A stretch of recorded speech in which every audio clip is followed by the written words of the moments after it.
বন্ধুরা, আজ আমরা এমন একটি সত্য ঘটনা সম্পর্কে কথা বলতে যাচ্ছি যা শুনে আপনিও হতবাক হয়ে যাবেন। এটি পূর্ণা লিমের গল্প, একজন মানুষ যিনি ১৩৩ দিন অর্থাৎ প্রায় ৫ মাস ধরে সমুদ্রের মাঝখানে একা আটকে ছিলেন, তবুও জীবিত ফিরে এসেছিলেন। যেখানে ৫৫ জনের মধ্যে কেবল একজনই বেঁচে ছিলেন এবং তিনি ছিলেন পূর্ণা লিম।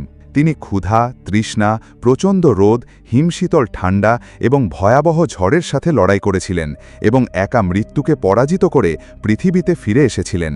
তো বন্ধুরা, আসুন এই মর্মান্তিক সত্য ঘটনাটি সম্পর্কে জেনে নিই। আর হ্যাঁ, ভিডিওটি শুরু করার আগে যদি আপনি এখনও চ্যানেলটি সাবস্ক্রাইব না করে থাকেন তাহলে এটি করুন, কারণ এই সাবস্ক্রাইব বোতামটি আপনার জন্য একেবারে বিনামূল্যে, কিন্তু আমাদের জন্য এটাই তোমাদের সবচেয়ে বড় সহায়তা। তো বন্ধুরা, ভিডিওটি শুরু করা যাক। এই গল্পটি শুরু হয় একজন সাধারণ যুবককে দিয়ে, যে একটি সংবাদপত্রের সম্পাদক হিসাবে কাজ করছিল। সে হেডলাইন তারকা হওয়ার স্বপ্ন দেখেনি। তার নাম ছিল পূর্ণা লিম। সে চীনের হান দ্বীপের একটি ছোট্ট গ্রামে বড় হয়েছে। পরিবারটি ছিল খুবই দরিদ্র। বাবা মা কোনোভাবে দিনে দুবেলা খাবারের ব্যবস্থা করছিলেন। তার পড়াশোনা মাঝপথে ছেড়ে দেওয়া হয়েছিল এবং তারপর পূর্ণা তার ক্ষুধা মেটানোর জন্য কাজ শুরু করে। লিম ব্রিটিশ মার্চেন্ট নেভিতে যোগ দেন। ১৯৪২ সাল ছিল যখন দ্বিতীয় বিশ্বযুদ্ধ চরমে ছিল। জাহাজটি দক্ষিণ আফ্রিকার কেপটাউনের দক্ষিণে অবস্থিত আসুস বেনেলোমন্ডে মোতায়েন করা হয়েছিল। এটি আমেরিকার সুরিনামের দিকে যাচ্ছিল। জাহাজটিতে মোট ৫৫ জন ছিল। তাদের বেশিরভাগই ছিল তরুণ এবং অভিজ্ঞ নাবিক। ১৯৪২ সালের ১৬ নভেম্বর বিকেলে সমুদ্র শান্ত ছিল, কিন্তু কে জানত যে মৃত্যু সমুদ্রের গভীরে লুকিয়ে আছে। হঠাৎ একটি জার্মান সাবমেরিন ইউ-বোট টর্পেডো দিয়ে জাহাজটিতে আক্রমণ করে। প্রচণ্ড বিস্ফোরণ ঘটে। কয়েক মিনিটের মধ্যেই এসএস ব্যানলোমেন্ট দুটি ভাগে বিভক্ত হয়ে যায়। আগুনের শিখা জাহাজটিকে গ্রাস করে। মানুষ ডুবে যাচ্ছিল এবং বিশৃঙ্খলা দেখা দিচ্ছিল। সবাই তাদের জীবন বাঁচানোর চেষ্টা করছিল। সে চেষ্টা করছিল। পূর্ণা লিমবিউ জাহাজ থেকে লাফিয়ে পড়ে। ভাগ্য তার সাথে ছিল। সে একটি লাইফ জ্যাকেট পেয়েছিল যা তাকে ভেসে থাকতে সাহায্য করেছিল। কে জানে কোন দেবতা পূর্ণা লিম সেদিন প্রার্থনা করেছিলেন যে ৫৫ জনের মধ্যে সে একাই বেঁচে আছে। বাকি সবাই হয় পুড়ে মারা যায়, নয়তো সমুদ্রের গভীরে চিরতরে হারিয়ে যায়। পূর্ণা লিম প্রায় ২ ঘণ্টা ধরে একা সমুদ্রে ভেসে থাকতে থাকে। শরীর ক্লান্ত ছিল, কিন্তু বেঁচে থাকার ইচ্ছা এখনও বেঁচে ছিল। তারপর দূরে সে দেখতে পেল একটি কাঠের নৌকা, একটি ভেলা যা সম্ভবত জাহাজ থেকে পড়ে গেছে। পূর্ণা লিম তার সমস্ত শক্তি দিয়ে নৌকায় পৌঁছে নৌকায় উঠে পড়ল। সেই নৌকায় এখন যা ছিল তা হলো তার পৃথিবী। দুটি ছোট রান্নার পাত্র, একটি ভাঙা টর্চ, কয়েকটি চকলেট বার, কয়েকটি চিনির কিউব, কয়েকটি বোতল বিশুদ্ধ জল এবং একটি ফ্লেম কিউব ফ্লেয়ার বন্দুক, যাতে সে জাহাজের সংকেত দিতে পারে। পূর্ণা লিম কাঁপছিল, ঠান্ডায় কাঁপছিল, কিন্তু তার হৃদয়ে এখনও আগুন জ্বলছিল। সে হাত গুটিয়ে নিল এবং সেই মুহূর্তে সে তাই করল যা তার মা তাকে শৈশবে শিখিয়েছিলেন। তিনি ভগবান বুদ্ধের উপাসনা করেছিলেন। কথিত আছে যে সেই দিন পূর্ণা লিম সত্যিকারের হৃদয়ে ভগবান বুদ্ধের উপাসনা করেছিলেন, আর সম্ভবত সেই কারণেই ৫৫ জনের মধ্যে কেবল তিনিই বেঁচেছিলেন। সেই দিন থেকেই পূর্ণা লিমের আসল যুদ্ধ শুরু। একজন মানুষ, একটি কাঠের নৌকা এবং ১৩৩ দিন ধরে সমুদ্রের মাঝখানে জীবন মৃত্যুর লড়াই। পূর্ণা লিম নৌকায় একা বসেছিলেন। আকাশের দিকে তাকিয়ে তিনি ভাবছিলেন, কেউ আসবে কিনা, আমাকে বাঁচানোর জন্য কি আমি কোনো জাহাজ বা কোনো অভিযান দেখতে পাব?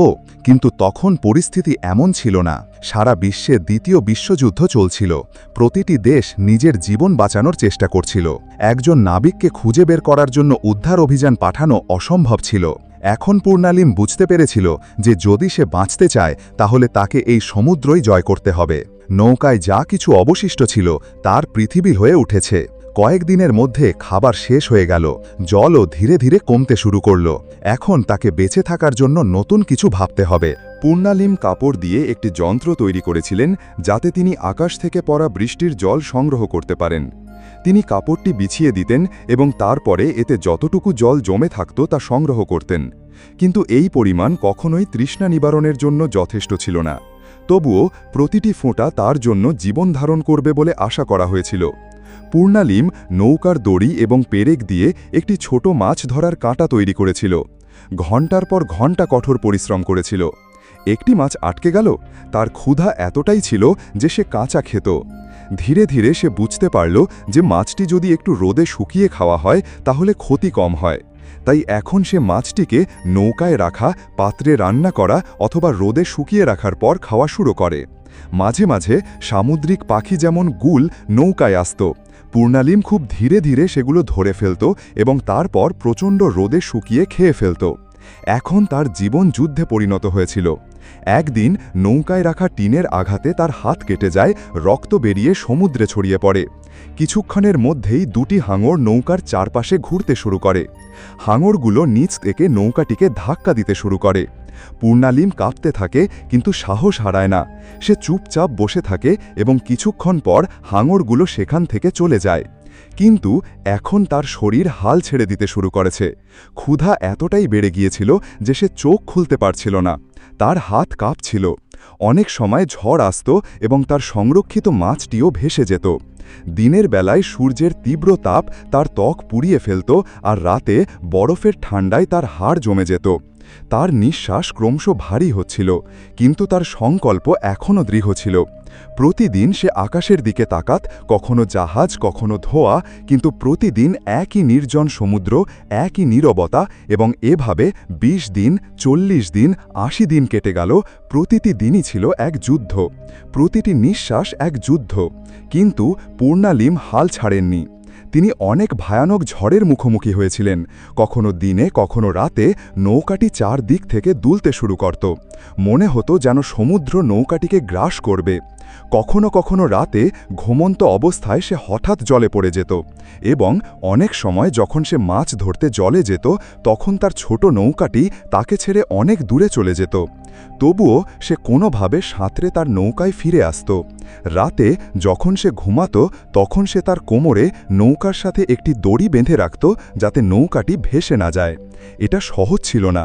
প্রতিবারই সে একটু বেশি ক্লান্ত হয়ে পড়েছিল, প্রতিবারই সে জীবনের সাথে আরও বেশি লড়াই করেছিল, তবুও সে সাহস হারায়নি।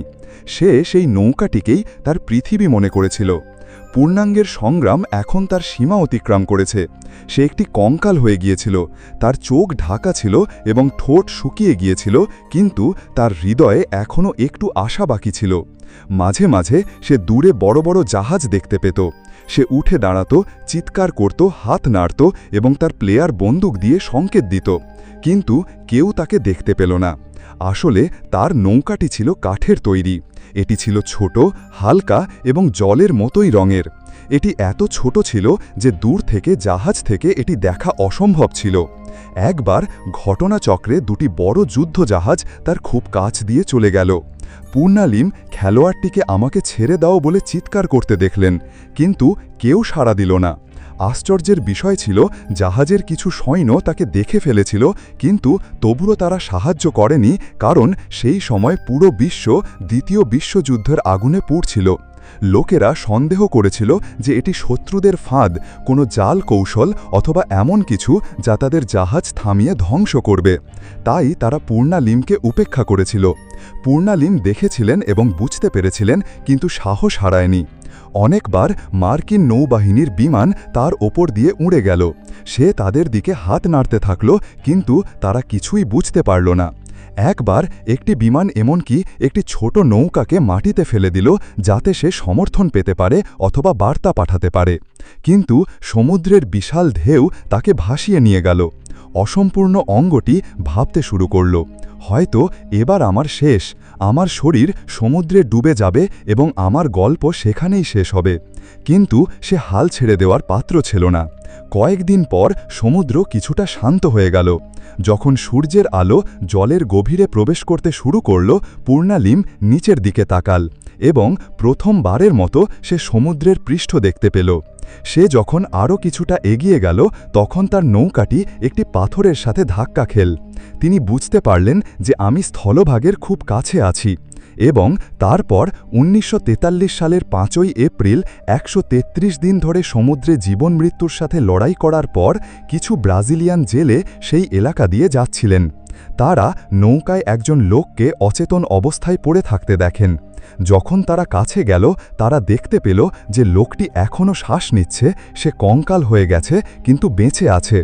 তারা তাৎক্ষণিকভাবে তাকে তীরে নিয়ে আসে, খাবার এবং জল দেয়।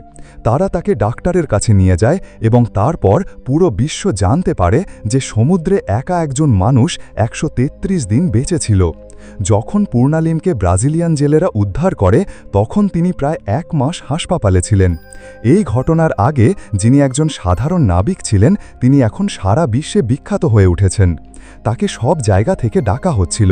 তিনি সেলিব্রিটি চিকিৎসা পেয়েছিলেন। অনেক দেশ তাকে সম্মানিত করেছিল, পদক দিয়েছিল এবং তার অসাধারণ সাহসিকতার প্রশংসা করেছিল। পরবর্তীতে পূর্ণালিম তার অভিজ্ঞতা থেকে শিক্ষা নিয়েছিলেন এবং অন্যদেরও শিক্ষা দিয়েছিলেন। তিনি অনেক নৌবাহিনীর অফিসার এবং নাবিকদের সমুদ্রে একা থাকা সত্ত্বেও কিভাবে বেঁচে থাকতে হয় সে সম্পর্কে প্রশিক্ষণ দিয়েছিলেন। বন্ধুরা, এই ভিডিওটি শেষ পর্যন্ত দেখার জন্য তোমাদের সবাইকে ধন্যবাদ, হৃদয়ের অন্তঃস্থল থেকে ধন্যবাদ।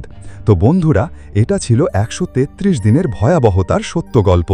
কিন্তু কল্পনা করো যদি একজন ব্যক্তি 438 দিন ধরে সমুদ্রের মাঝখানে আটকে থাকে, তাহলে কি হবে? তার গল্প জানতে অবশ্যই এই ভিডিওটি দেখুন এবং হ্যাঁ, চ্যানেলটি সাবস্ক্রাইব করতে ভুলবেন না। আমরা আবার এমন ভিডিওতে দেখা করব, ততক্ষণ পর্যন্ত বিদায়।